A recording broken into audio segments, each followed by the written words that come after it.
En la época en que Jesucristo caminaba entre los judíos, era su costumbre asistir los sábados a la sinagoga para adorar y enseñar. Los dirigentes lo vigilaban de continuo.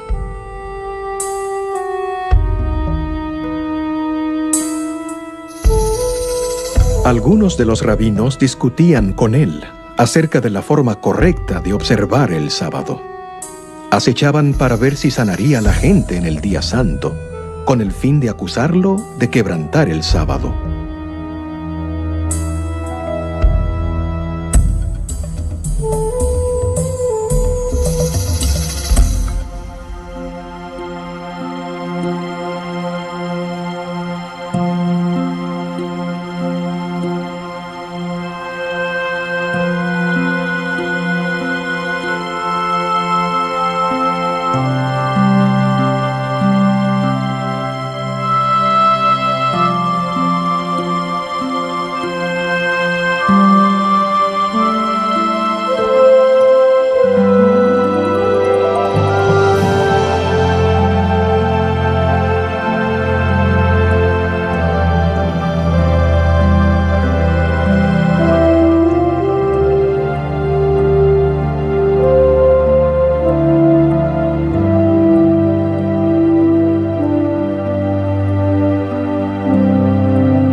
Después del éxodo de Egipto, Dios hizo un pacto con Israel.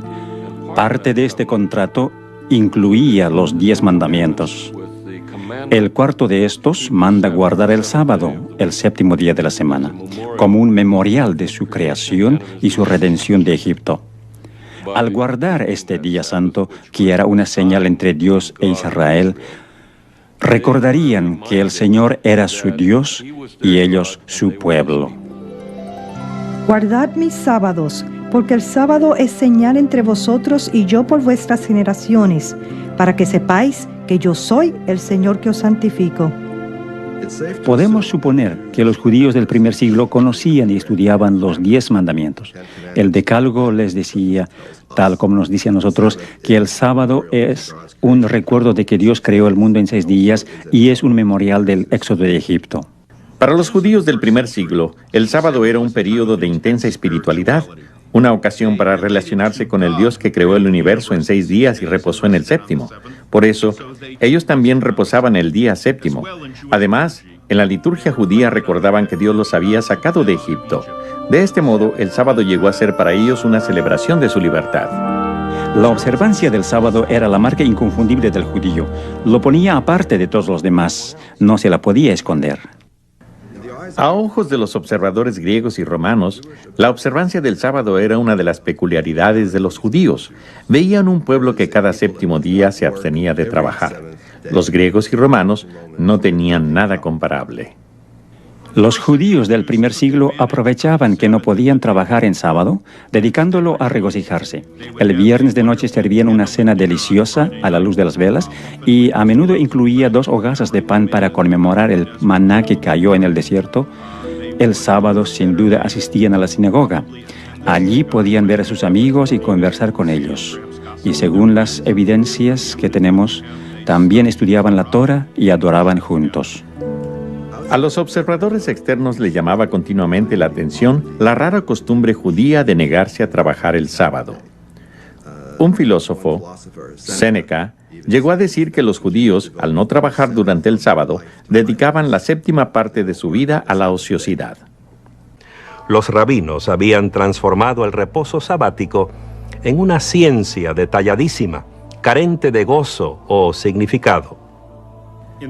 En el primer siglo, la observancia del sábado se basaba en una serie de prohibiciones.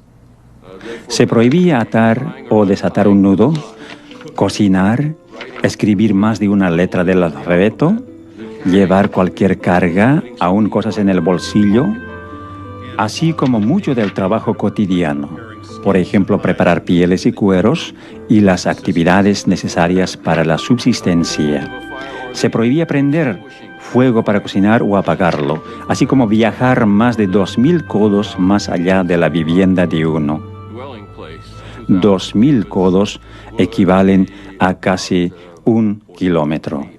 La forma como los judíos guardaban el sábado era muy legalista. Uno no se podía mover, no podía hacer nada, pero Jesús vio que esa era una distorsión del plan que Dios tenía para la humanidad.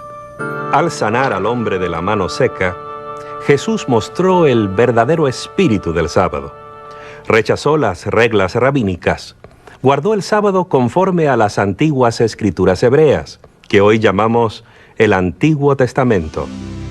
Según el Evangelio de Lucas, Jesús tenía la costumbre de ir a la sinagoga y adorar en el día sábado. Guardaba el sábado, pero no según las reglas que habían establecido los fariseos.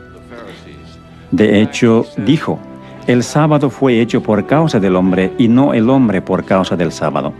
Los fariseos, en cambio, decían que el sábado había sido hecho solo para Israel y que el propósito de Israel era exaltar el sábado, de modo que el Señor tuviera a alguien en el mundo que guardara el sábado.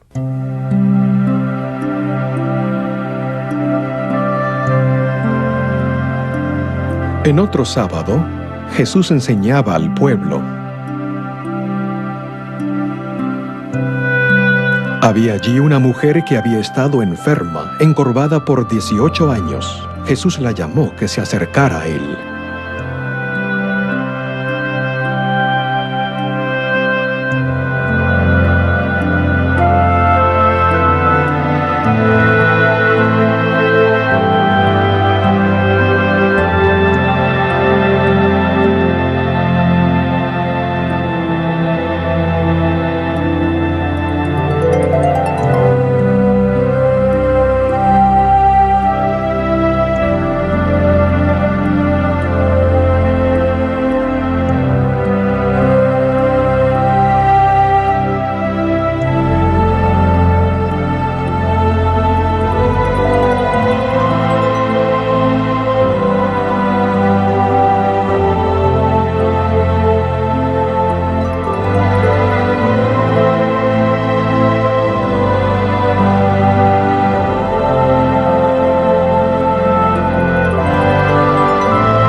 Los dirigentes religiosos se enojaron con Jesús porque hacía sanamientos en el día de reposo y siguieron conspirando contra él.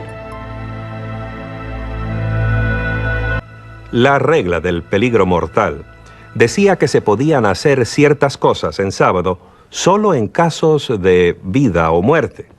Se podía salvar a alguien cuya vida estuviera amenazada, pero no se podía sanar a un enfermo crónico en sábado. Había que dejarlo para otro día. Pero Jesús no quiso esperar otro día. Básicamente estaba diciendo, ustedes desatan a sus animales para que estos reposen el sábado, pero me critican a mí por haber soltado la carga de esta mujer, de modo que pueda guardar el sábado por primera vez en muchos años. Era un argumento devastador. San Juan, en su registro de la vida de Jesús, informa que por esta causa los judíos perseguían a Jesús y procuraban matarlo, porque hacía estas cosas en sábado. Acusaban a Jesús de quebrantar el sábado. Temían que si la gente seguía a Jesús, llegarían a ser una nación de quebrantadores del sábado, lo cual les acarrearía la ira y los juicios de Dios. Así perderían su nación. Fue este temor lo que los llevó a crucificar a Cristo.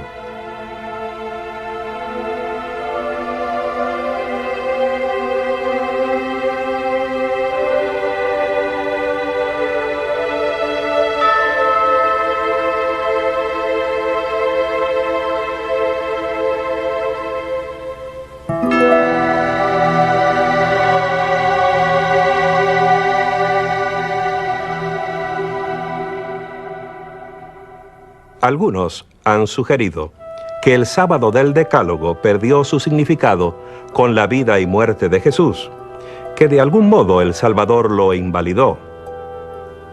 Cuando Dios dijo que el sábado fue hecho para el hombre y no el hombre para el sábado, podría haber dicho que el sábado había sido dado para Israel y que no era necesario que los no judíos, y quizás hasta los mismos judíos, lo guardaran. Cristo tuvo muchas oportunidades para decir que el sábado no era importante, que era hora de terminar con él. En cambio, todas las controversias que tuvo con los fariseos no tuvieron nada que ver con la validez del sábado, sino cómo debía ser guardado. Si alguna vez hubo alguna duda en cuanto a cómo guardar el sábado, Cristo la disipó. El secreto era seguir la autoridad de las Sagradas Escrituras y no las leyes y tradiciones humanas. Lo humano había invadido a tal punto el sábado que la realidad original casi no se veía. Jesús se abrió paso a través de todo eso hasta exponer el corazón del sábado, a saber, la relación que debe existir entre nuestro amante Creador y su pueblo. De este modo, el sábado, apartado de las actividades seculares, podía ser un día de acción, de cuidar a nuestros semejantes, un día de comunión social, en el cual dedicar más tiempo a Dios, a nuestra familia y a nuestros vecinos y amigos. Jesús no quebrantó el sábado del Decálogo. Lo que hizo fue desafiar las costumbres y tradiciones humanas. Al hacer esto, mostró la verdadera forma de guardar el sábado bíblico. Cuando veáis en el lugar santo la abominación desoladora predicha por el profeta Daniel, entonces los que estén en Judea huyan a los montes. Orad que vuestra huida no sea en invierno ni en sábado. En el año 69 de nuestra era, el Imperio Romano era muy inestable. A dicho año se lo llama el año de los 4 emperadores y los primeros 3 no murieron de causas naturales. Por eso los judíos pensaron que el momento era favorable para sacar partido de esa inestabilidad y promover su propia libertad de la opresión imperial. El general romano Vespasiano atacó la ciudad en un intento de ahogar la revuelta. Antes de completar la campaña, fue nombrado emperador el año 69 de nuestra era, y su hijo Tito, otro futuro emperador, tomó el mando como general del ejército. Tito le puso sitio a la ciudad y finalmente, en el año 70 después de Cristo, las fuerzas romanas penetraron las defensas, asolaron la ciudad y destruyeron completamente el templo. Este incidente muestra en forma evidente la intersección de la historia y la profecía. Conocemos las fechas y lugares. Jesús sabía y predijo cuándo iban a suceder estas cosas y que 40 años después de su muerte y resurrección, sus seguidores todavía estarían guardando el sábado. De hecho, en todo el período del Nuevo Testamento, que abarca hasta el fin del primer siglo de nuestra era, los cristianos siguieron observando el séptimo día, sábado. Este hecho resulta claro en los registros bíblicos e históricos. Para los primeros cristianos, su relación con el judaísmo no era una interrupción, sino un progreso. En efecto, su religión se basaba en el cumplimiento de las esperanzas y expectativas del Antiguo Testamento. Los cristianos no creían estar fundando una nueva religión. Creían ser judíos, el verdadero Israel. Eran los hijos de Abraham. Si eran gentiles, eran hijos de Abraham por la fe. Los judíos y los cristianos compartían la creencia de que Dios actúa en la historia, en el Sinaí, en el Éxodo, en la creación, y que el registro de esos actos se halla en las escrituras hebreas. El corazón de la teología cristiana y judía lo conforma la creencia de un solo Dios personal, un creador amante que se relaciona con sus criaturas.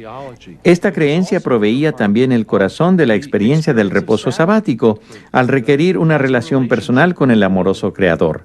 Pero para los cristianos, la vida y muerte de Cristo añadió una nueva dimensión, una nueva razón de reposar el sábado. Por tanto, queda un reposo sabático para el pueblo de Dios. Los primeros 4 libros del Nuevo Testamento se cuentan entre los documentos cristianos más antiguos. Marcos escribió su libro primero. Es un informe de la vida de Cristo. lo hizo en torno al año 55 después de Cristo o más tarde. Los escritos de Mateo y Lucas probablemente datan entre poco antes del año 70 y el 80. Juan, el último de los discípulos originales de Cristo, escribió su libro cerca del fin del primer siglo. Es especialmente significativo que los escritores del Nuevo Testamento nunca llaman día de reposo al primer día de la semana. Para ellos, el día de reposo era el séptimo, y esto es consistente en todas las otras evidencias de que, hasta el fin del primer siglo, los cristianos adoraban los sábados en las sinagogas junto con los judíos. Entre el año 95 y 100 de nuestra era, se realizó un cambio en el servicio de la sinagoga. La parte central del servicio se conoce como la oración de pie, la amida, o las 18 bendiciones. Son 18 breves bendiciones de Dios u oraciones de gratitud. En días de semana se recitan las 18, en el sábado solo 7 de ellas. En la misma época se añadió una más, que en hebreos se conoce como la Birkot Hamanina, la bendición concerniente a los herejes, la cual en realidad no es una bendición. Que no haya esperanza para los apóstatas, que los dominios de maldad sean prontamente desarraigados en nuestros días, que los nazarenos y los herejes perezcan pronto y no sean inscritos junto con los justos. Bendito eres tú, el eterno nuestro Dios, que aplastas a los malvados.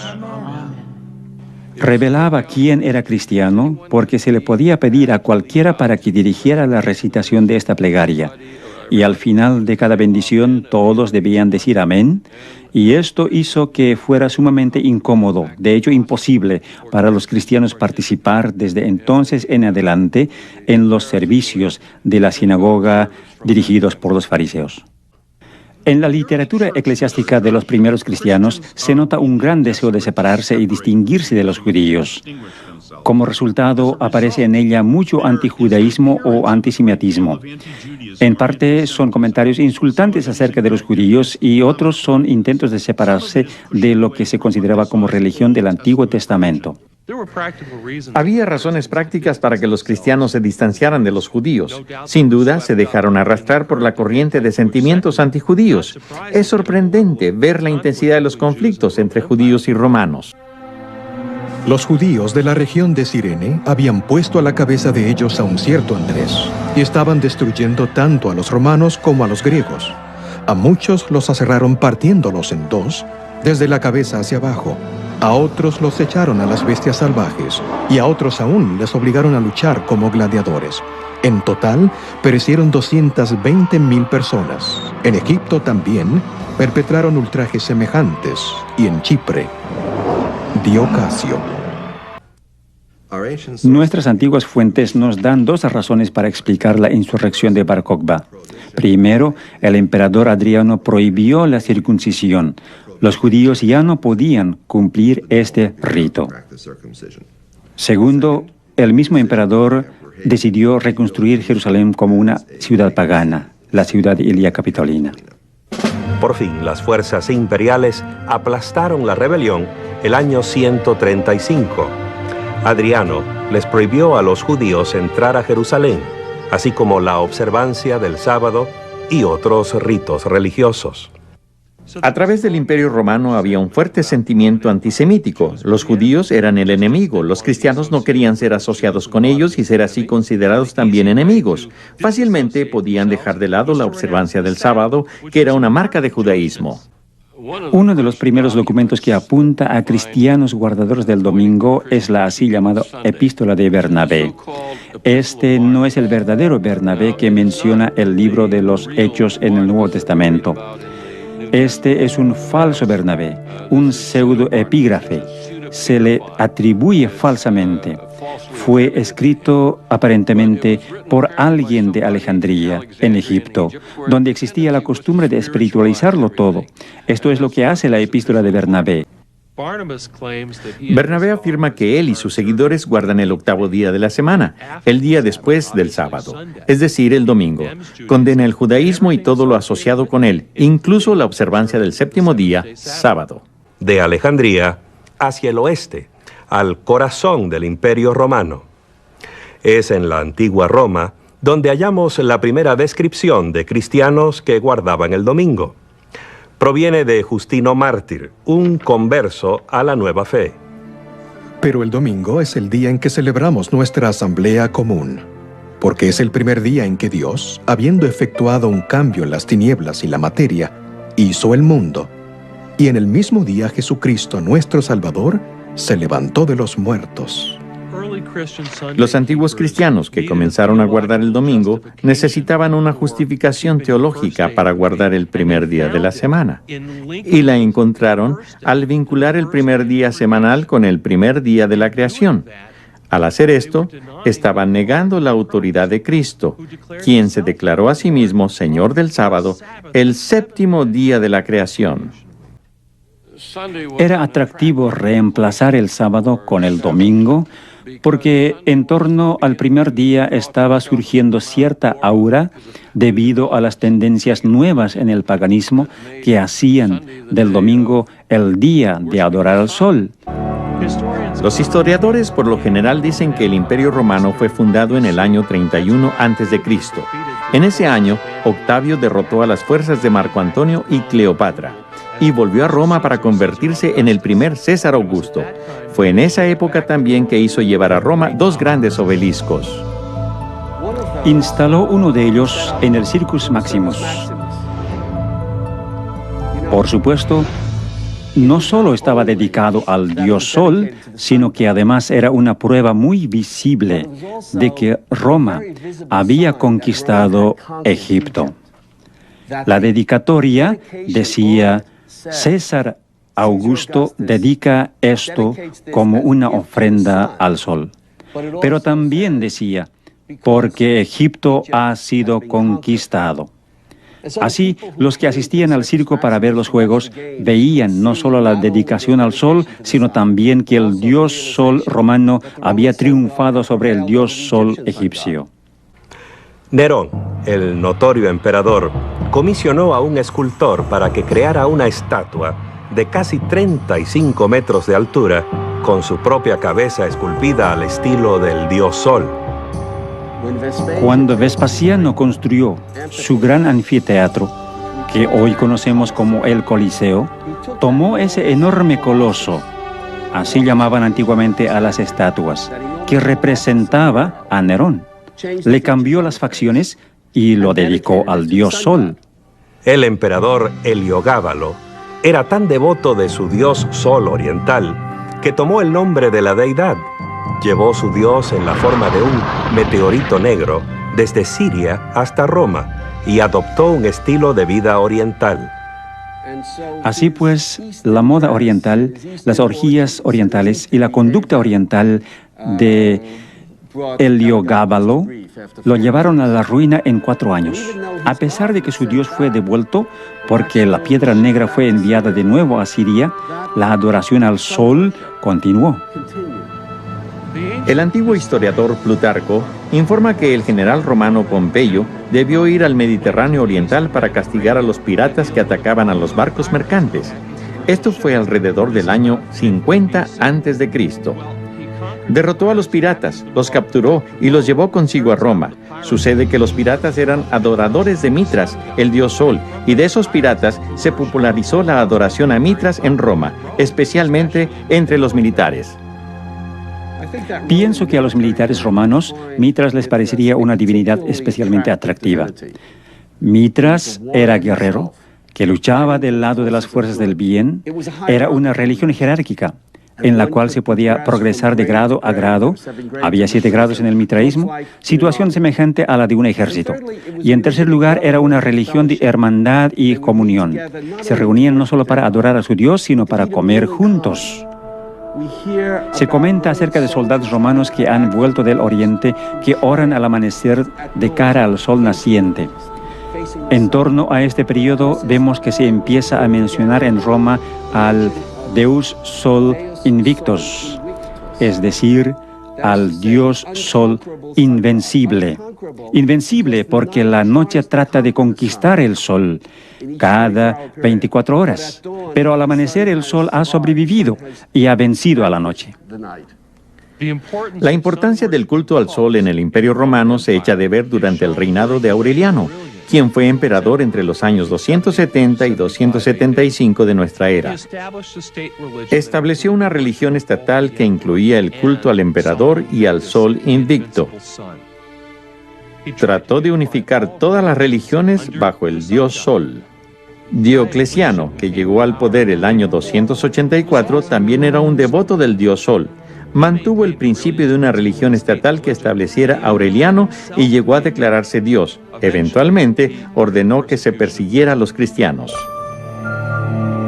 El emperador romano Constantino era, al igual que Aureliano y Diocleciano antes que él, un adorador del sol.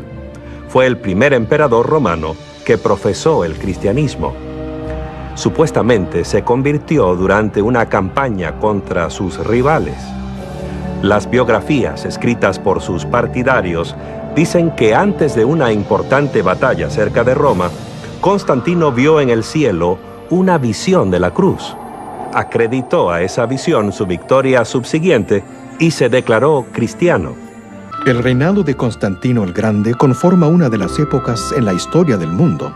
Es la era de la disolución del Imperio Romano, el comienzo, o más bien la consolidación de un nuevo tipo de despotismo oriental, con una nueva capital, una nueva constitución y finalmente una nueva religión. ¿Se convertiría Constantino al cristianismo o sucederían las cosas en forma opuesta? ¿Quién sabe? Pero lo importante para nosotros es que lo que surgió fue una iglesia diferente y un estado diferente. De hecho, ambos estaban tan íntimamente mezclados que es difícil ver dónde terminaba uno y el otro comenzaba. Al parecer, la religión personal de Constantino era una mezcla de adoración solar mitraísta y cristianismo. Según Eusebio, su biógrafo cristiano, Constantino ordenó a sus ejércitos a ser celosos en honrar el día del Señor, el domingo, refiriéndose a él como el día de la luz y del sol, términos que son claramente paganos. Veamos un pasaje de su famosa ley dominical del año 321.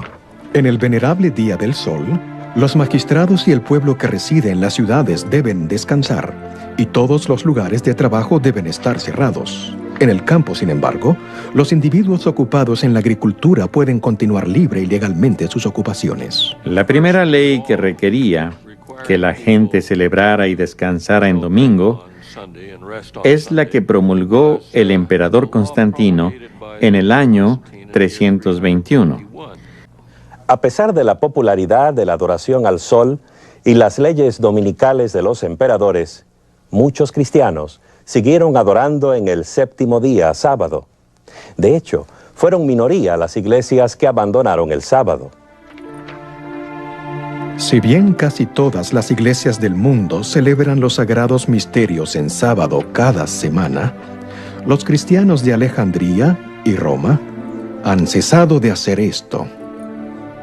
Sin duda alguna, los cristianos todavía observaban el séptimo día, sábado, en la segunda mitad del siglo IV. A pesar de los argumentos teológicos, los prejuicios antijudíos y el decreto de un emperador, el sábado del Creador no había muerto. Los siglos subsiguientes vieron cómo el sábado se mantuvo como el corazón de la controversia entre los papas y los patriarcas. El día semanal de reposo y adoración se convirtió en una prueba de la autoridad de la Iglesia y en señal de sumisión a un nuevo tipo de gobierno religioso. Llegó a ser una causa importante del gran cisma que dividió a la cristiandad por 900 años. En el venerable día del sol, que descansen los magistrados y los residentes de las ciudades, y que se cierren los talleres. Con el trono ocupado por un emperador favorable, los líderes de la Iglesia romana ganaron en poder e influencia. En sus concilios dieron pasos atrevidos para imponer la observancia del domingo y animar a los creyentes a desecrar el sábado bíblico. Algunas de sus acciones adquirieron un sabor decididamente antisemítico. Los cristianos no deben judaizar al descansar en sábado, sino más bien trabajar en ese día, honrando así el día del Señor, domingo, y si pueden, descansando como cristianos. Si se descubre a alguno siendo judaizante, que sea anatema de Cristo. Sus pronunciamientos en contra de los judaizantes se referían a los que, como los judíos, rehusaban trabajar en sábado.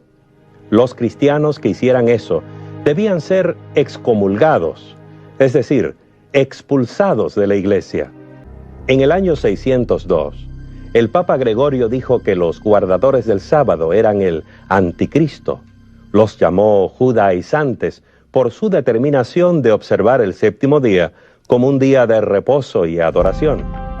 Escuché que ciertos hombres de espíritu perverso han sembrado entre ustedes cosas que son falsas y opuestas a la santa fe, a tal punto de prohibir cualquier trabajo en el día sábado. Por siglo, la publicidad para establecer el domingo como sustituto del sábado tuvo poco éxito.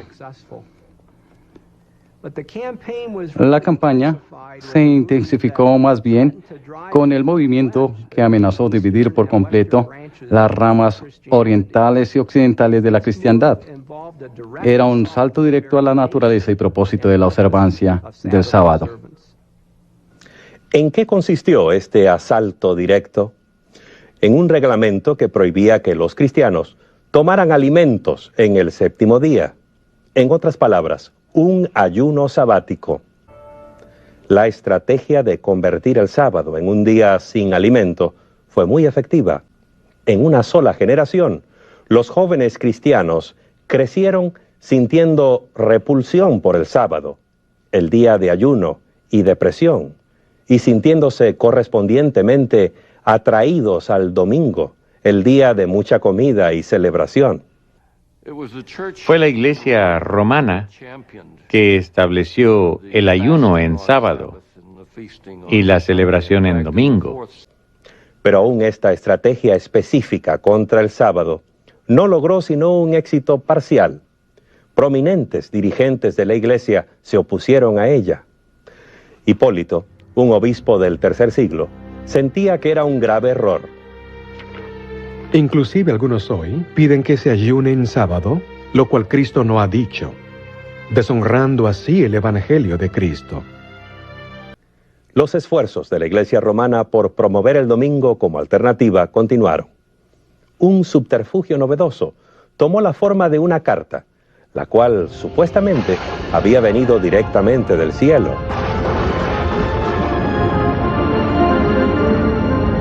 Dios ordenó que se santificara el domingo, pues Él mismo ha escrito ese mandato a los hombres.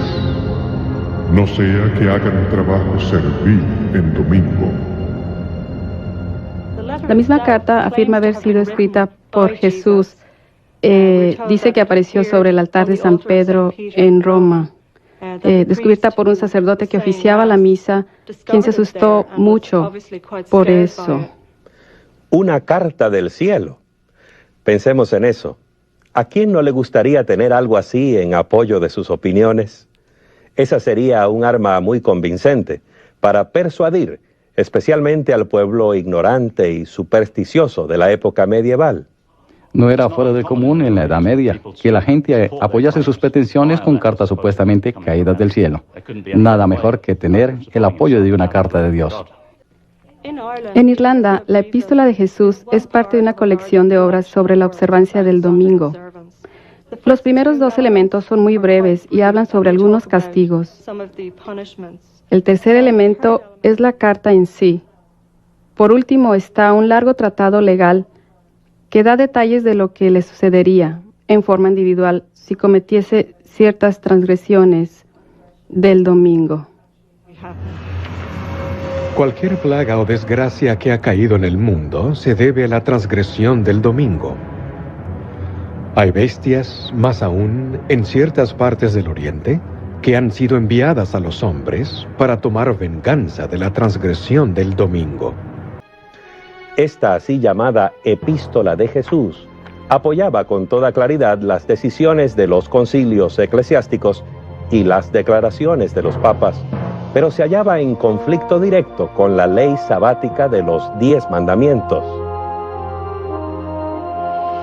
La Epístola de Jesús pertenece a La cuantiosa literatura apócrifa, es decir, no es canónica ni es parte de la Biblia y no debiera ser creída de ninguna manera al pie de la letra. Sin embargo, la Iglesia de Roma logró establecer e imponer la observancia del domingo. Después de todo, los reyes y emperadores reinaban bajo la autorización del Papa y tenían la obligación de hacer cumplir las leyes eclesiásticas. Además, excepto en unas pocas regiones, la Iglesia controlaba el acceso a las Sagradas Escrituras. El ciudadano común dependía casi exclusivamente del sacerdote para el estudio y la comprensión de la Biblia y sus enseñanzas.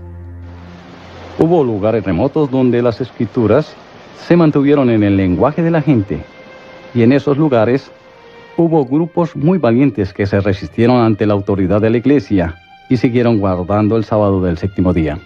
En las montañas del norte de España y de Italia y en el sur de Francia hay grupos íntegros de individuos que son legendarios por su resistencia al poder de Roma. Gente como los albigenses, los catari, los pasagini y los waldenses. Informes provenientes de esa época nos dicen que entre esos grupos había muchos que observaban el séptimo día, sábado.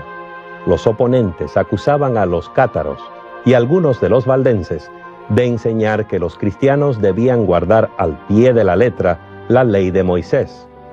Los pasaginos guardaban el sábado porque creían que existía aún antes del Decálogo. Hay un informe del siglo XII del grupo Catari. 4 hombres y una niña, quienes, mientras viajaban por Collonges, en Francia, fueron capturados y quemados en la hoguera por no asistir a la iglesia en domingo, día del Señor. La combinación de la Iglesia y el Estado tenía el poder de imponer su voluntad, aún por la fuerza de las armas. No vacilaba en usar la persecución y la coerción contra los disidentes. En los últimos siglos de la Edad Media, la relación Iglesia y Estado era casi íntima. Ambas instituciones se llevaban muy bien. En gran parte, los eclesiásticos más antiguos, los obispos de la Iglesia inglesa, administraban el Estado a favor del rey. Por otro lado, el Estado apoyaba a la Iglesia, especialmente a través del decreto parlamentario de 1401, conocido como el decreto para quemar a los herejes. De esta manera, el Estado retribuía el favor a la Iglesia y mantenía su posición exclusiva sobre los herejes minoritarios conocidos como lollardos.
Soy Iván Kurizin.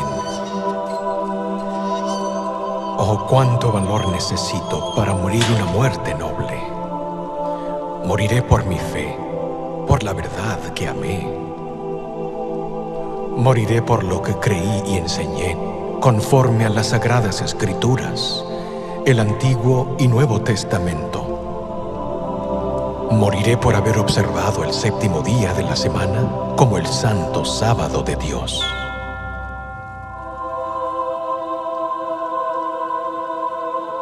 ¿Cómo llegué a esta situación, a esta muerte de hoguera? ¿Cuánta esperanza tenía? Yo anhelaba que toda la iglesia rusa fuese reformada, que la verdad pura del Evangelio fuese revivificada. Pero hoy todo se acaba.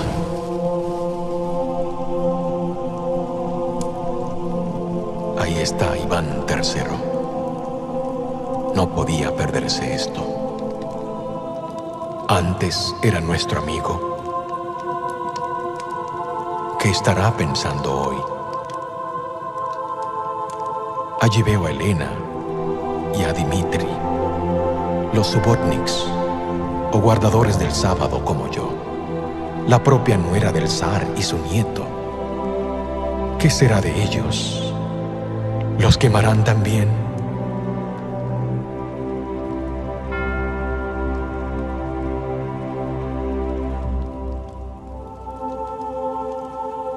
Ah, Sofía.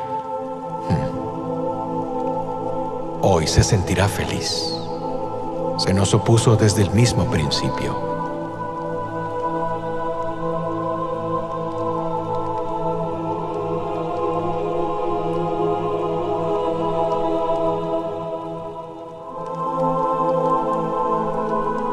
Y Gennady, el arzobispo de Novgorod,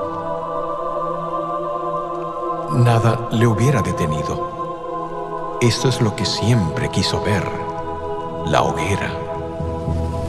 Dice que nos hemos desviado de Cristo y que nos hemos convertido en judíos.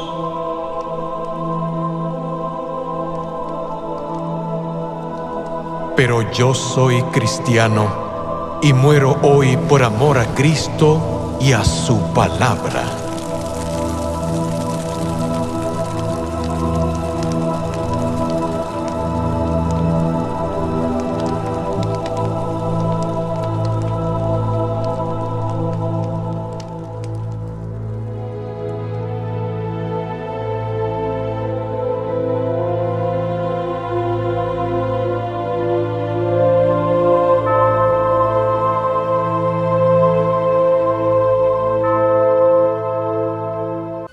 La Inquisición europea en la Edad Media tenía su propia lógica, su propia justificación. La primera justificación era que esta vida es mucho menos importante que la vida venidera. Y por tanto, si se quitaba la vida terrenal a una persona por causa de su alma inmortal, se le hacía un favor a dicha persona. La otra lógica de la Inquisición, sea también dicha, no era tanto el dar sentencia de muerte, normalmente en hoguera, sino rescatar al individuo, persuadiéndolo a volver al seno de la Santa Iglesia Madre. El Papa Gregorio IX estableció la Inquisición medieval el año 1231 para proteger el mundo católico de los herejes y rebeldes religiosos. La Inquisición era una operación muy bien organizada y combinaba los poderes de la Iglesia y del Estado. ¿Cómo entonces pudo haberse cambiado el día de adoración del sábado al domingo? Para los obispos católicos en el Concilio de Trento, la respuesta estaba clara. El sábado, el día más glorioso de la ley, ha sido cambiado por el día del Señor. Esto no ha sido hecho por mandato de Cristo, sino por la autoridad de la Iglesia. Karlstadt, por su parte, aceptaba solamente lo que la Biblia enseñaba específicamente, y nada más. El estudio de la Biblia lo llevó a Karlstadt a aceptar el sábado bíblico y su significado espiritual. Esto es lo que dijo. Guardar el sábado tiene doble objetivo. En obediencia a Dios debemos descansar en paz y orar a Dios en procura de la santidad y esperar recibirla. Este reposo se efectúa cuando el hombre reconoce que la fuente de toda santidad es Cristo y que debemos ser santos como Dios es santo. El asunto está claro. No se requiere otra cosa sino nuestro propio registro de días y semanas para terminar con la discusión. Es el séptimo día, el sábado de la creación, el que tenemos que guardar santo. Si ustedes me muestran en la Biblia que hay otro séptimo día fuera de aquel que llamamos sábado, el último día de la semana, entonces yo podría pensar que el cuarto mandamiento se refiere a otro séptimo día que el que conocemos. Para Brabourne, la base de los argumentos relativos al sábado era la autoridad suprema de la Biblia. Insistía que el sábado era el séptimo día de la semana establecido por Dios en la creación, el mismo séptimo día del Decálogo. No importa si ustedes guardan como reposo el sábado, el domingo o el lunes, pero si queremos mostrar respeto a Dios y a su palabra, ofrezcámosle el día que Él escogió y no otro. Él tiene mucha razón. En 1660, Brabourne publicó un panfleto en el cual dice que el asunto del sábado o domingo era la gran controversia en ese tiempo en la Iglesia de Inglaterra. Su gran esperanza era que toda la Iglesia de Inglaterra se convirtiera de la observancia dominical a la del sábado, del séptimo día. La ley moral o el decálogo, expresada por Dios y escrita con su dedo en tablas de piedra, sigue vigente hoy. Los opositores de Brabourne arguían que Cristo mismo había cambiado el día de reposo al primer día de la semana. Él replicaba que tal afirmación era una notoria calumnia contra Cristo. Sostenía su punto de vista señalando algo que debía haber sido evidente aún para sus adversarios. Es decir, que la Biblia no contiene ningún registro de que Cristo haya dicho siquiera una palabra acerca de alterar el sábado. Brabourne afirmaba que la observancia del domingo era un error cometido por la Iglesia de Roma, arraigado en la tradición y no en las Escrituras. Otros hombres del séptimo día estaban de acuerdo con él. No tenían temor de culpar a Roma del cambio del sábado al domingo. Pidieron que el Parlamento inglés corrigiera el error. Por la presente, exhortamos que restablezcáis el santo reposo del Señor a su día correcto. Esa forma de hablar era peligrosa. Algunos hombres del séptimo día pagaron muy caro por hablar valientemente. En 1632, el mismo Teófilo Brabourne fue arrestado y confinado a la cárcel de Gatehouse, en Londres.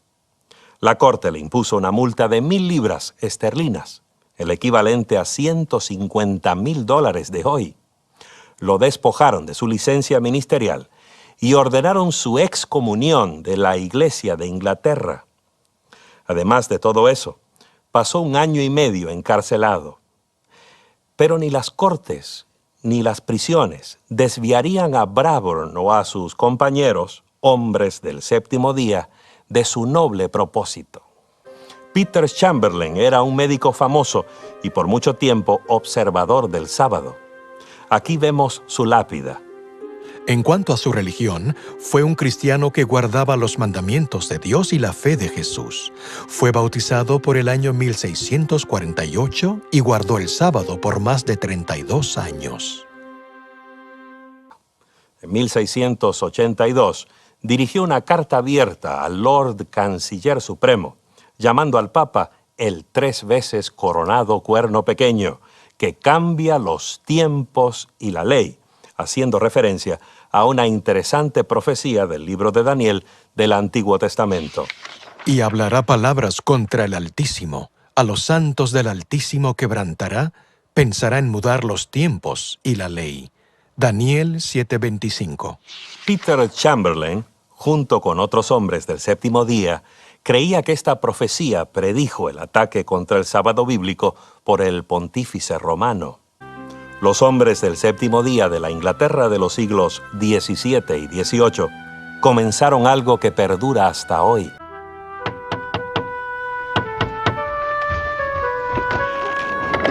Tom Miller, por amor de Dios, entra. Dame esa ropa mojada, debes tener frío. El gobernador me envió con un asunto muy urgente. Debo hablar con su esposo. No se siente bien, pero sé que le gustará verte. Acércate al fuego.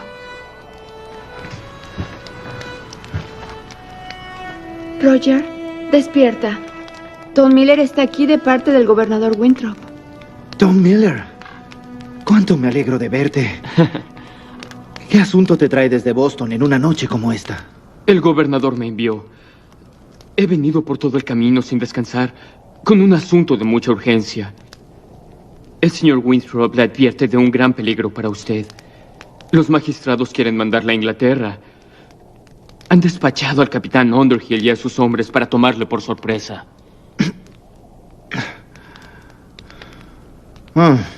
Con que los poderosos jueces no están contentos con haberme desterrado de la colonia. ¿No les importará que estoy enfermo? Mary, deme ese té especial, por favor. Vamos a ofrecerte algo, aunque es una mezcla amarga. Nos lo enseñaron los nativoamericanos, los bárbaros, como los cristianos los llaman. Pero somos nosotros los que hemos robado sus derechos innatos al ocupar su tierra. Y todavía los llamamos bárbaros. Gracias, mi amor. Enseguida te traigo uno, Tom. Gracias.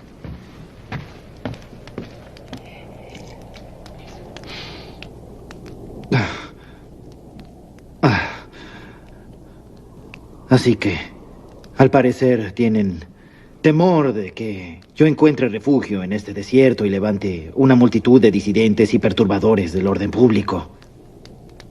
Ese es el plan de ellos. En pleno invierno, mandarme en un barco a Inglaterra. Quizá Inglaterra sea un buen cambio para usted. Más civilizado y todo. ¿Dijiste civilizado?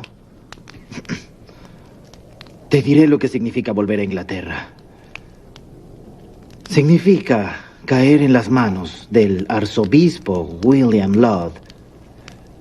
Recuerdo muy bien cuán civilizado fue cuando condenó a Alexander Layton por seguir su propia conciencia. ¿Layton? ¿No oíste de él? Nunca hubo tan buen cristiano. En la Inglaterra civilizada, William Laud, fingiendo actuar con afecto cristiano, lo condenó a 36 latigazos en la espalda desnuda, a cortarle las orejas, a partirle la nariz y a marcarle la cara. Luego nuestro cristiano lo hizo poner en el cepo a merced del hielo y la nieve. Se supone que mis crímenes son mayores que los de él. Voy a ser despojado de mi hogar y mi familia. Por defender la libertad. Por predicar el evangelio de la libertad. Por proteger los derechos de todos, aún los del indígena.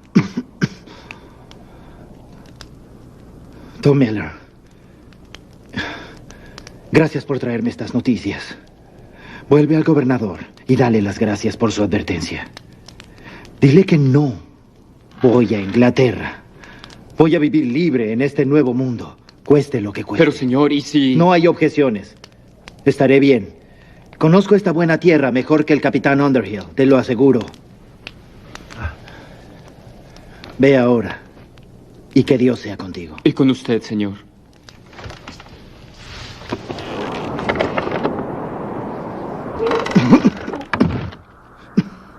Es un buen mozo. Mary, estas cosas que habías preparado, las necesito ahora. Voy a partir ahora mismo. ¿Esta noche? Estás enfermo.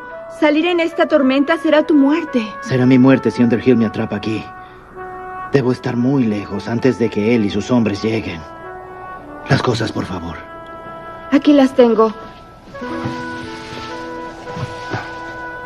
No sé qué es peor, que Underhill te atrape o que te sobrevenga la muerte en esta tormenta. Voy a correr ese riesgo cualquier día. Por lo menos, despídete de las niñas. Te van a extrañar mucho. Y yo también. No las despiertes. Pensaré en ustedes en todo momento. Y si Dios quiere, nos reuniremos muy pronto. Debo irme ya.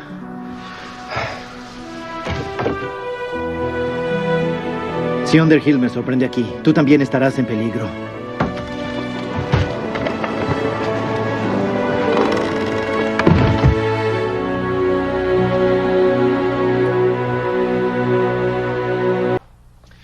Los historiadores y biógrafos describen a Rogerio Williams como un hombre de firmes convicciones, tierno corazón y una voluntad de acero invencible. Creía apasionadamente en los derechos individuales de todos los seres humanos y recomendaba la separación de la Iglesia y el Estado. Esto era un concepto verdaderamente radical en un mundo en el cual la religión se hacía cumplir por medio de legislación civil.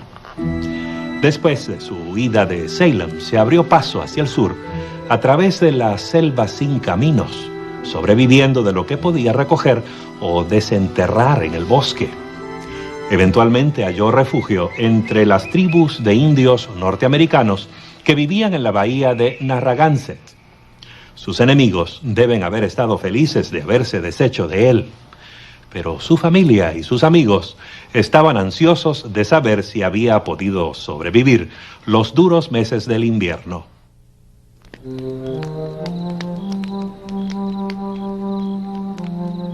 Disculpe, estoy buscando a mi amigo Roger Williams. Me dijeron que usted podría conocerlo. Sé que estaba enfermo y muy probablemente... Habrá sido cuidado por sus buenos amigos y ahora se encuentra muy bien, gracias. Señor Williams. Mi buen amigo, me encontraste. Ahora dime, ¿todavía el gobernador se acuerda de mí? Me gustaría oír noticias de Salem o de Boston. Ven y siéntate, dime. Sí, señor. El señor Winthrop me pidió buscarlo y quiere saber noticias de usted. La señora Williams le manda sus cariños también y dice que ella y sus hijas están bien, esperando verlo pronto. Pues estoy bien, como puedes ver. Gracias a Dios y a la bondad de mis amigos Pieles Rojas. Pronto obtendré una concesión de territorio y bien merecido. Esta es la tierra de la libertad que usted busca. Libertad. Derechos inalienables. Que el gobierno no rija los asuntos espirituales. ¿Te parece extraño que yo reclame libertad para todos? Los puritanos de Boston usan la espada para imponer su religión. Pero forzar la religión sobre alguien que no la desea es nada menos que violar el alma. Mira, Tom, la espada humana puede forzar una nación entera a profesar una religión formal aparente. Eso no tiene valor delante de Dios. Solo la espada de su espíritu puede regir adecuadamente los asuntos de la conciencia. Así que, cuando regreses al gobernador, dile que debo acatar los dictados de mi conciencia. Tendré un territorio libre, donde la gente viva y adore de acuerdo a su conciencia. Y dile a Mary que pronto la haré traer. La extraño mucho a ella y a mis hijas. La menor se llama Freeborn, nacida libre como ella es. Estoy decidido a que crezca en una tierra libre. Prepararé un lugar para mi familia donde seremos realmente libres. Debes tener mucha hambre. Permíteme decir... La asignación de tierras que Rogerio Williams recibió en justa transacción de manos de la tribu de los indios Narragansett se convirtió en un refugio seguro para los que se oponían a la religión obligatoria de las colonias establecidas. Su visión de libertad personal se halla inmortalizada en la Carta Constitucional de la colonia de Rhode Island, colonia que él fundó. He aquí lo que dice: ninguna persona dentro de la colonia mencionada, nunca, desde este momento en adelante, será de manera alguna molestada, castigada, inquietada o puesta en duda por cualesquiera diferencias de opinión en asuntos de religión. Y había diferencias de opinión, muchas de ellas. Entre ellas, el asunto del día de adoración semanal. Ocurrió hace un tiempo atrás, en 1885. Vinieron de algún lugar de Ohio, los dos. Ella todavía era adolescente, recién casados, y vinieron para vivir en la tierra prometida. Dunfields, creo que así se apellidaban. Él era John. Nunca supe cuál era el apellido de ella. Era muy bonita, por cierto. Trabajaba duro, incluso cuando quedó embarazada. Ocuparon una parcela en la frontera del estado, a 6 o 7 kilómetros del pueblo. Tenían un caballo, 2 vacas. Hicieron un buen trabajo en esa tierra. Tenían una buena cabaña, un buen pozo. En el primer año lograron plantar un jardín hermoso. Y bueno, la mayoría de los que habitaban aquí eran religiosos. Ellos eran bautistas del séptimo día, ya se imaginará, de los que toman al sábado por el domingo. Como vivían alejados del pueblo, pensé que vivirían su religión sin molestar a nadie, pero empezó el desorden, pues no trabajaban los sábados. Lo llamaban día de reposo, y creían que el domingo era como cualquier otro día laboral, mientras que los demás acudían a la iglesia. Así pues, Las cosas marchaban bien, hasta que un malvado en el pueblo se quejó con el gran jurado. El gran jurado le prestó atención. Yo pensé que no lo escucharían, pero se decía que cada semana John manchaba el día del Señor. Él solo hacía lo que creía que Dios quería que hiciera, pero eso no le sirvió. El gran jurado lo juzgó, lo encontró culpable y lo sentenció allí mismo. Tenía que pagar una multa o ir a la cárcel. Pero ese joven tenía agallas. Creía que como estaba en una nación libre, podía tener y profesar su propia religión, así que se negó a pagar la multa. Esos comisarios lo enviaron directo a la cárcel. Su pobre mujer se quedó sola con su bebé recién nacido. De por sí estar en la cárcel era difícil como para además preocuparse por su mujer y su bebé. Ella sufría separada de su marido, sin el apoyo de nadie. Solo 1 o 2 mujeres del pueblo la visitaban, pero a ella nada la consolaba. Dicen que ella esperaba cada día que él viniera a recogerla. Dicen que se sentaba junto al portón con su bebé en brazos por horas y horas. Así pasaron semanas, y el bebé se enfermó. Después oímos que el pequeño había muerto en los brazos de su madre.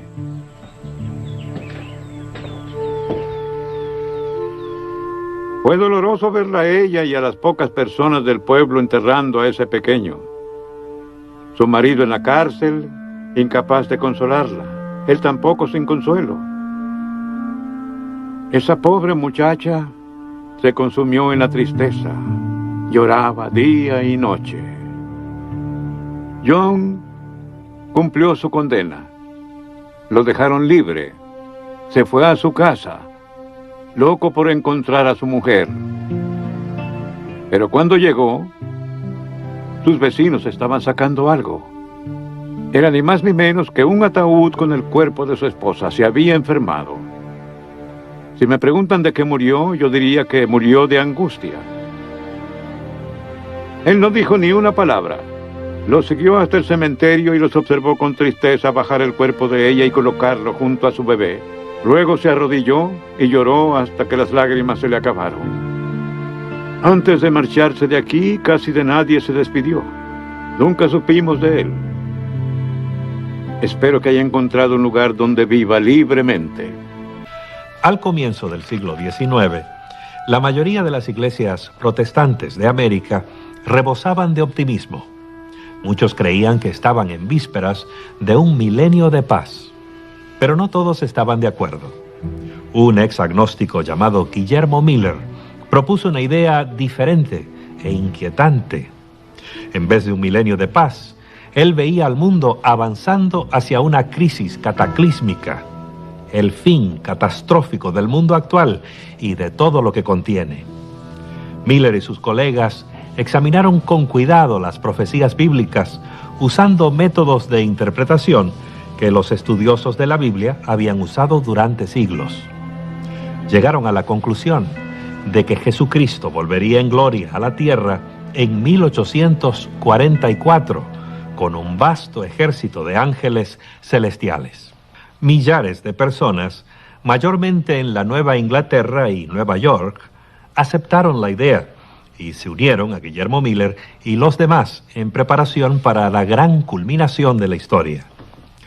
El cemento que los unía era su creencia en la segunda venida de Cristo.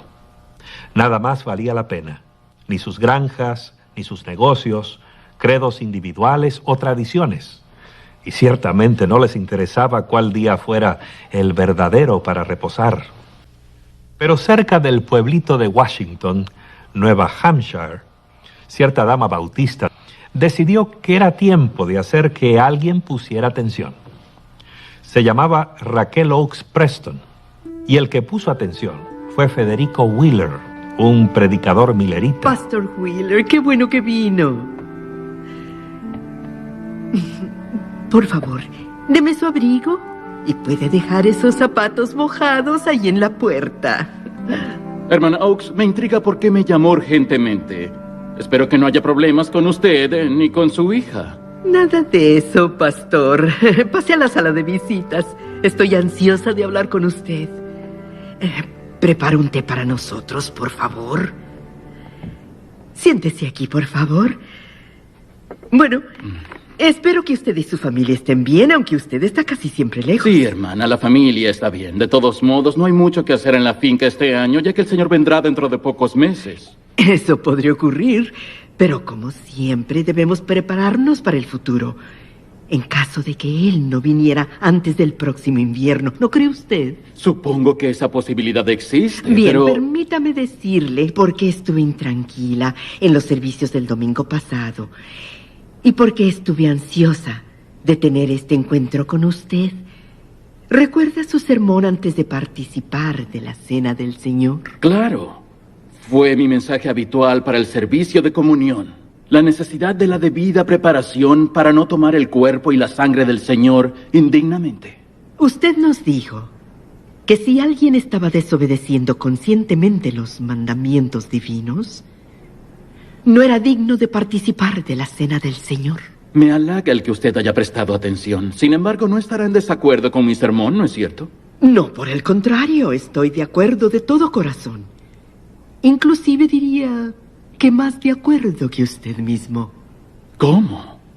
Creo, igual que usted, que es nuestro deber cristiano obedecer los mandamientos por amor a nuestro Salvador.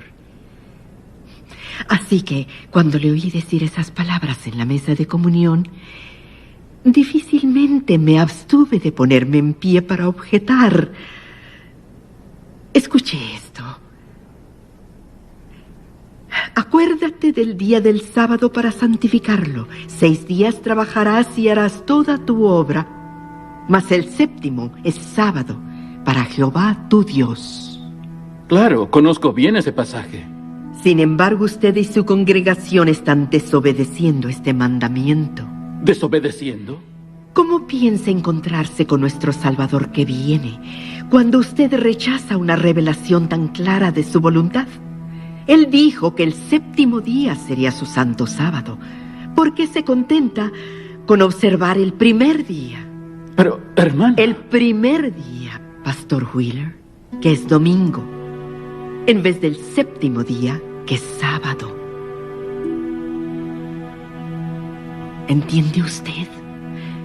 Como ministro de su grey es su deber, su privilegio, guiar su congregación hacia una cabal comprensión del sábado del Señor.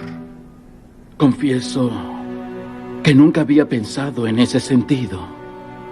Quizás será mejor estudiar. Parece que estuvimos tan empapados con la idea de que el Señor puede venir este año que hemos dejado a un lado otros asuntos importantes. Cierto. Debo someter este asunto al estudio y a la oración.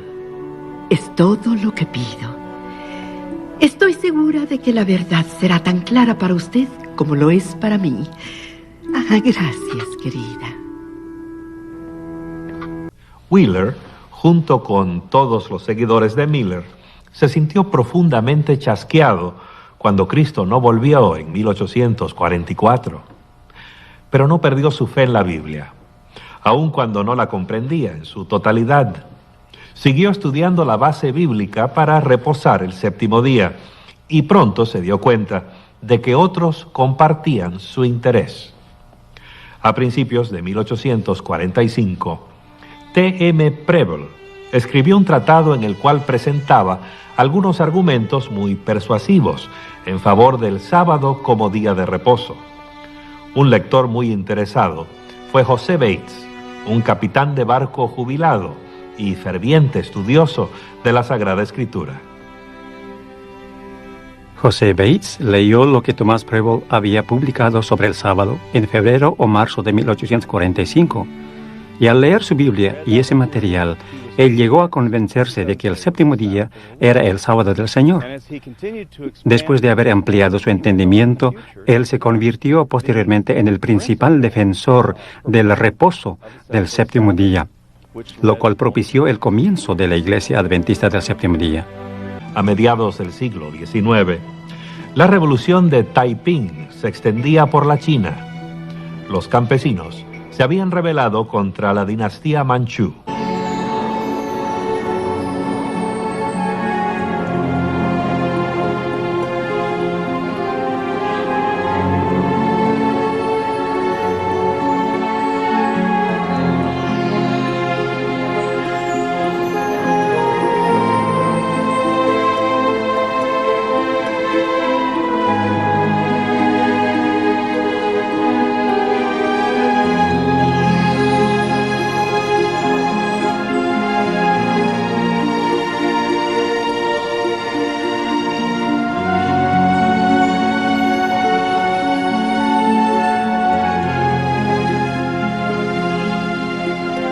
¿Quién era el anciano? ¿Qué estaba tratando de decirle?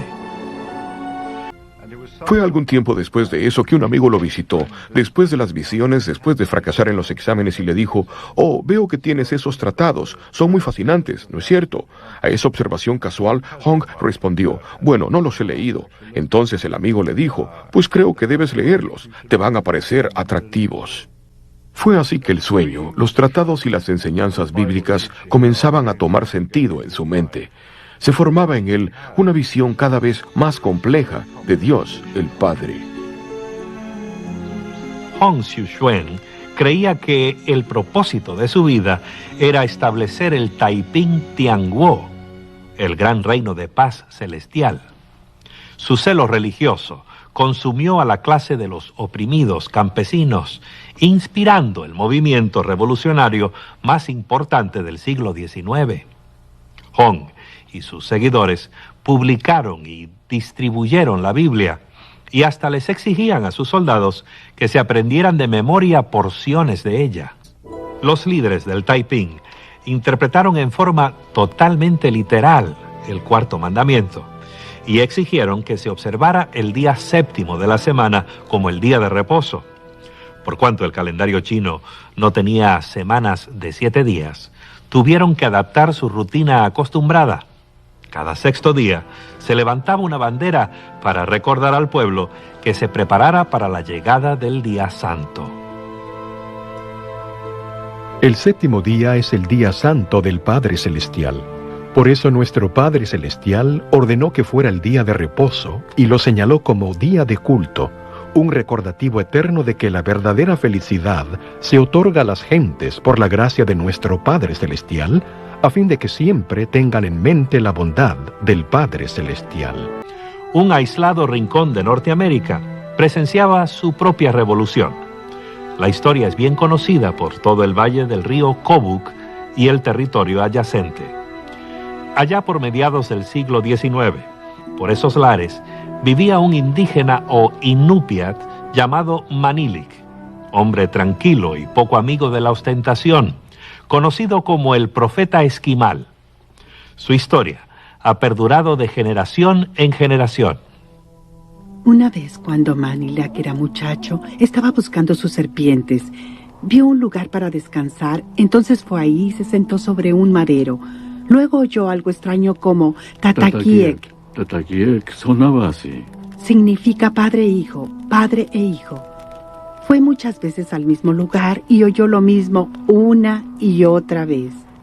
Otra palabra más, Isrumik Sukti, fuente de la inteligencia, fuente del pensamiento. Oyó eso una y otra vez.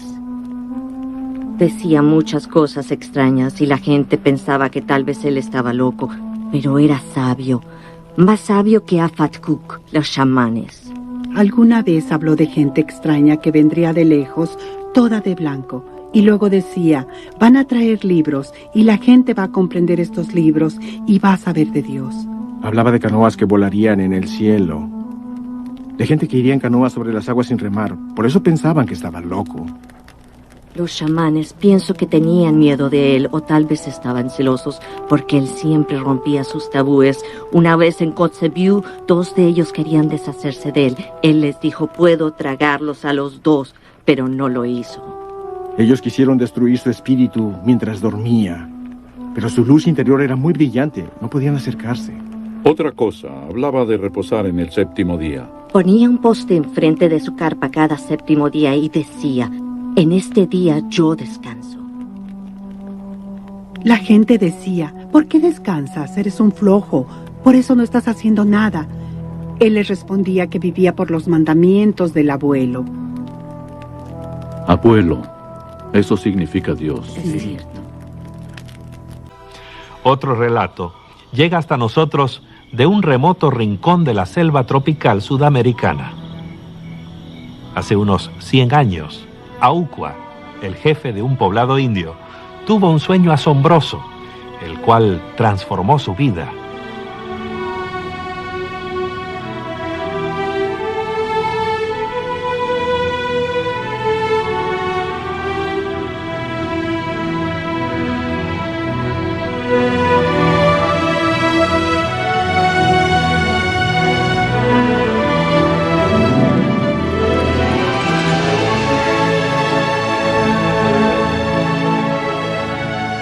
El visitante le dijo muchas cosas a Auqua. Le habló de Dios, le explicó cómo vivir sano, cómo ser limpio, qué se debía comer. Le enseñó cantos y profecías y, por supuesto, le habló del sábado. El visitante, a quien Auqua llamaba el que resplandece, le habló también de un hombre que llegaría a su aldea llevando un libro negro. En el pequeño poblado de Parima, en la Guyana Oriental, nos encontramos con los descendientes de Auqua. Todavía recuerdan el sueño y el resplandeciente visitante de Auqua. Se parecía a Dios. Creían que Dios le estaba hablando, porque en su sueño alguien le hablaba. Creían que ese alguien era Dios. Él les habló del sábado, que era un día santificado, que ningún trabajo debía hacerse en los sábados, ningún tipo de actividad, sino solo hacer culto. Auqua decía, no pesquen, no labren la tierra, quedémonos juntos para adorar a Dios en este día sábado. En aquellos tiempos solían amarrar nudos de cuerda cada semana o cada mes. Cada día desataban uno para el primer día, para el segundo, hasta el sábado. Así sabían qué día era el día de reposo. Una especie de primitivo calendario semanal, pero digno de confianza. Todavía funcionaba varios años después, cuando un solitario misionero se abrió paso hasta el poblado de Auqua. Llevaba consigo una Biblia, el libro negro, tal como en el sueño de Auqua. Lo que encontró era extraordinario. En vez de la típica tribu primitiva de la selva, los habitantes de la aldea se veían limpios y sanos. Además, observaban fielmente cada sábado como el día de reposo, costumbre que sus descendientes siguen practicando hoy. No debe sorprendernos ver que se haya esparcido tanto la observancia del sábado. El concepto del reposo sabático se expresa a través de diversos idiomas y tradiciones del África. La tribu Kwazulu Natal adoraba a un dios cuyo origen no se podía trazar. Adoraban a ese dios en un día especial. En este día no se hacía ningún trabajo manual, no cosechaban las mieses. Tampoco se les permitía hacer ningún tipo de cultivo. El día estaba eternamente dedicado a la adoración de ese Dios. Ese día de culto era sábado. El concepto o la tradición del descanso del séptimo día siempre ha estado difusamente enraizado en la cultura de Ashanti. Hay que saber que casi en todas las culturas africanas, la religión o el concepto de Dios está arraigado o entretejido. Así que la pregunta de cuán antigua es la tradición del sábado para un africano o un Ashanti es realmente innecesario hacerla, porque tanto cuanto saben siempre ha sido parte de la vida de ellos.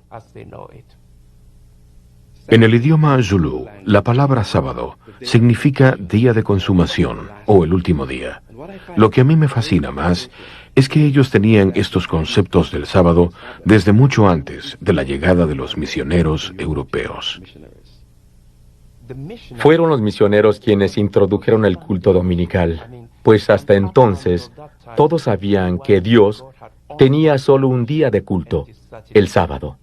Cuando los misioneros europeos llegaron, introdujeron no solo una manera diferente de adorar, sino un día distinto de culto, el domingo. Y por lo que introdujeron el culto dominical, todo hombre blanco fue llamado automáticamente hombre blanco de domingo, o Kwesi Bruni, porque se llama Kwesi a todo niño nacido en domingo. Para ellos, todo europeo es nacido en domingo porque introdujeron el culto dominical.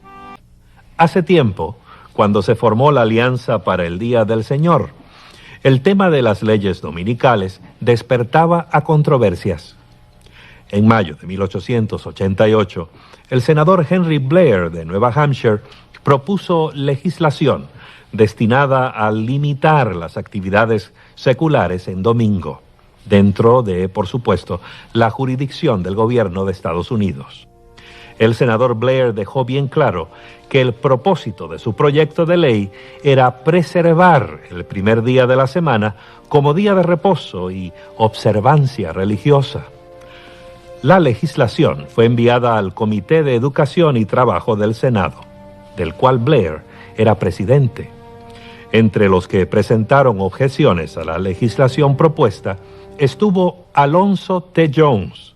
Señor, usted puede hablar de la fuerza de la mayoría en asuntos sociales y civiles, pero no existe ninguna mayoría que pueda dictaminar la religión del hombre. No en esta nación, no bajo nuestra Constitución. Señor Jones, usted no parece reconocer la responsabilidad del Estado de velar por el bienestar de la sociedad. Senador, es usted quien no reconoce la clara distinción entre la responsabilidad del hombre con el Estado y su deber hacia Dios. Lo primero debe acatarse bajo la fuerza de la ley. Lo segundo debe ser cumplido solo bajo la fuerza del amor. Y eso, libre y voluntariamente. Ninguna ley puede regir el amor. La ley del Estado debe proteger a la gente para que cumpla con su deber hacia Dios. Nuestra ley dominical está escrita para preservar el Día del Señor, que es un beneficio para el pueblo. Es un buen objetivo, senador Blair, pero completamente innecesario. Nuestra Constitución ya reconoce los derechos de la gente respecto a su religión. La ley dominical suya no añade nada sobre nuestras libertades fundamentales, excepto restricciones. Temo, señor, que usted no ve las realidades actuales.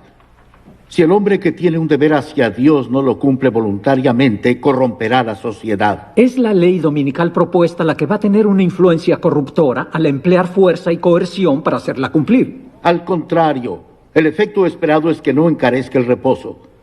Si los hombres no están de acuerdo en honrar el Día del Señor y si no restringimos sus acciones por la ley civil, entonces hollarán los derechos de quienes honren y observen ese día como santo para el Señor. Con todo respeto, senador, ¿no ve usted que su proyecto de ley va a permitir pisotear los derechos de las minorías religiosas? ¿Quiere usted volver al tiempo del oscurantismo cuando la Iglesia y el Estado se unieron para forzar a la gente a violar su conciencia y someterla a la religión oficialmente establecida? Señor, esa es una comparación sin mérito. Nuestra ley dominical es para beneficio de toda la sociedad. ¿Acaso no es una función legítima del Estado legislar en favor del bien común? El bien común que usted valora tanto no se efectúa restringiendo los derechos de la conciencia de uno a fin de ampliar los derechos de otro. Se efectúa mejor por las libertades sobre las cuales esta república fue fundada. La coerción religiosa auspiciada por el Estado desprecia la intención de los fundadores.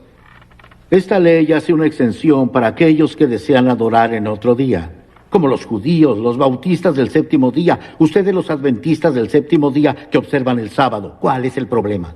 El problema es... Justo esta mañana la señora Bayham de la Unión Femenina de Temperanza Cristiana se dirigió a este comité en apoyo de tal exención. Ella consultó con los representantes de los 9 diferentes grupos que observan el sábado en vez del domingo. ¿Sabe cuántos aprobaron tal exención? Todos sin excepción. Senador, respeto mucho los principios de temperanza promovidos por la organización de la señora Bayham, pero ella no tiene voz ni voto sobre cuestiones de exención para mi denominación. Profesor Jones, ¿va a objetar contra las exenciones que ciertamente beneficiarán a su grupo y a otros grupos? Sí, señor. En efecto, las objetamos. La cláusula de exención no cambia el proyecto de ley como para modificar nuestra oposición. El principio es, senador, que si la ley fuera justa y perfecta, la exención no sería necesaria. Además, una cláusula de exención no es otra cosa sino una cláusula de tolerancia encubierta. La tolerancia no es libertad, es simplemente una forma de condescendencia, la mayoría teniendo paciencia con las opiniones y convicciones de la minoría. Nuestra Constitución no garantiza la tolerancia, sino los derechos de nosotros, los ciudadanos estadounidenses. Profesor Jones, sin ceder en mi opinión, permítame hacerle otra pregunta. ¿Cuál sería su reacción si escribiéramos de nuevo esta propuesta como ley de reposo sabático y no dominical? Supongo que usted tomaría una posición diferente. Al contrario, senador, toda ley que intenta forzar la conciencia es abiertamente anticristiana y anticonstitucional por naturaleza. Por tanto, senador, estamos en contra de toda ley dominical que se haya legislado, desde la primera decretada por Constantino hasta esta que usted está proponiendo. Y si usted cambia de una ley del domingo a una del sábado, igual nos opondremos firmemente.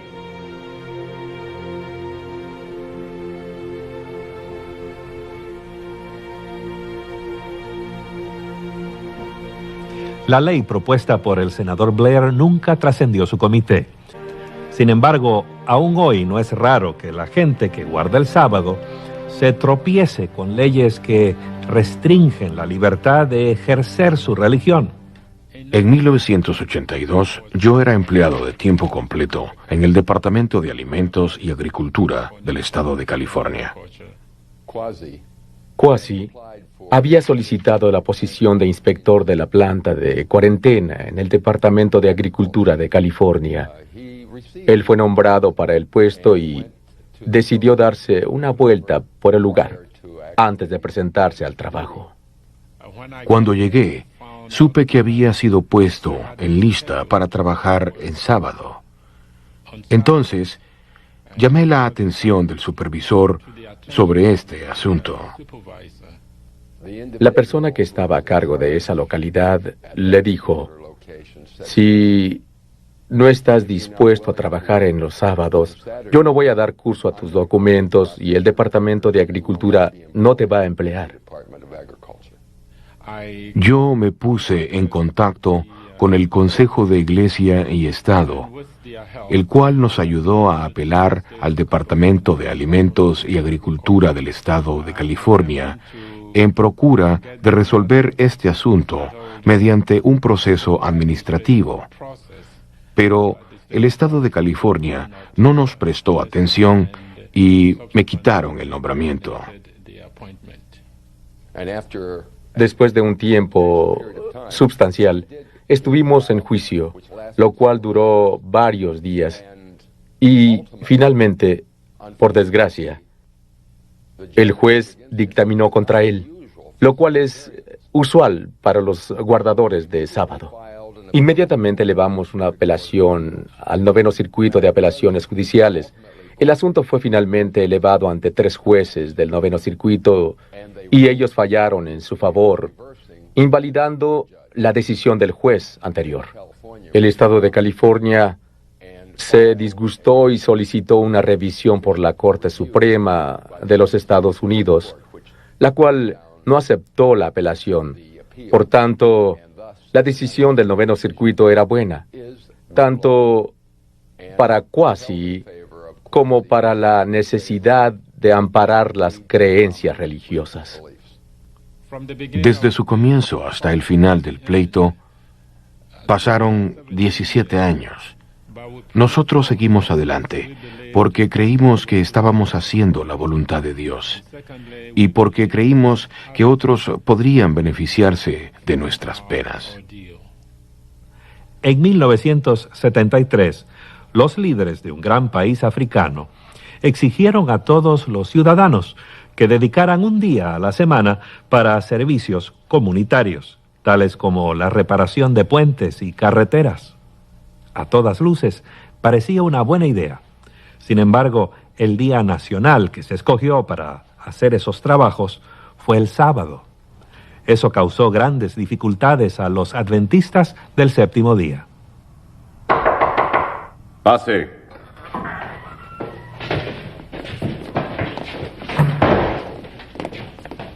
Señor, aquí está Gideón Kidenda. Sí, Kidenda. Gracias por venir, ciudadano Kidenda. ¿Dónde lo hallaron? ¿Qué estaba haciendo? Estaba en su iglesia junto con los otros, 50 o 60 personas. Él estaba al frente orando. Nosotros éramos solo 2, así que no pudimos traerlos a todos. Tratamos de hacerle entender para que él les dijera que se fueran de la iglesia. ¿Y ellos están todavía en la iglesia? Sí, primero quisieron seguirnos. Les dijimos que se fueran a trabajar, pero se fueron directo a la iglesia. Bien. Ciudadano Kidenda, dime, ¿qué viste afuera mientras mis hombres te traían? Gente trabajando. Exacto. Están rellenando los huecos de los caminos, están deshiervando y cortando arbustos. Ellos trabajan aquí y otros en todo el país están haciendo lo mismo. ¿Sabes por qué?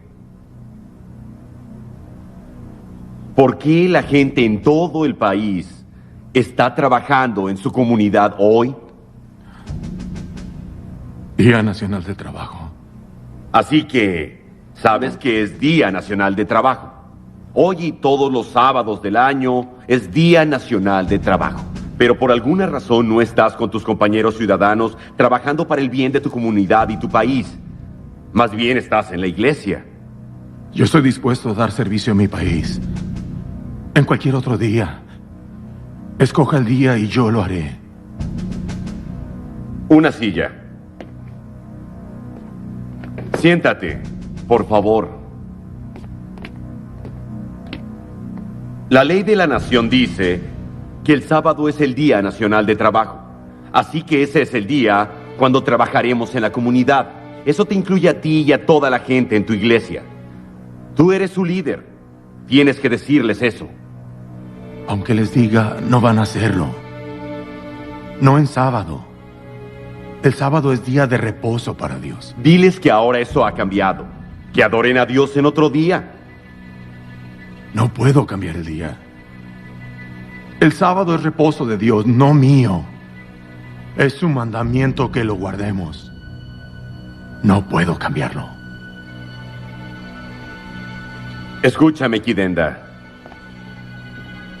Haz que tu gente se comporte como buenos ciudadanos o tú tendrás que pagar las consecuencias. Esta magulladura en tu cara será apenas una picadura de mosquito. Llévenselo y enciérrenlo. Señor, véame. Estos hombres me han golpeado. Mi sangre está en mi camisa y en sus manos. Me podrán golpear otra vez, tal vez matarme. Pero eso no va a cambiar nada. No puedo decir a los miembros de mi iglesia que quebranten la ley de Dios. Ya veremos, Gideón Kidenda. Ya veremos eso.